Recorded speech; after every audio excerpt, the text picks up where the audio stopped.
দেশে জ্বালানি তেলের সংকট নেই সংসদে তথ্য জানিয়ে স্বরাষ্ট্রমন্ত্রী সালাউদ্দিন আহমেদ বলেছেন, তেলের দাম যা বাড়ানো হয়েছে তা সামান্য।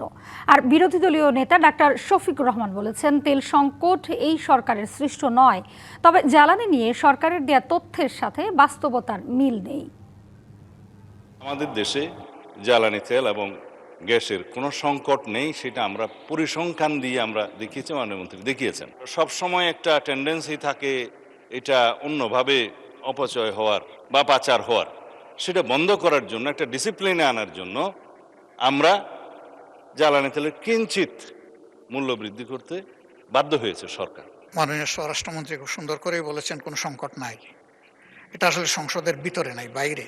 একদিকে বলা হচ্ছে তেলের কোনো সংকট নাই, আরেকদিকে বাস্তবে কি ঘটতেছে সেটা তো সম্পূর্ণ ভিন্ন। এই সংকটটা এই সরকারের সৃষ্টি না, এটা একটা গ্লোবাল ম্যাটার, একটা ওয়ার সিচুয়েশন চলতেছে। আমরা এগুলো বুঝি, কথা বারবার আমরা বলতেছি।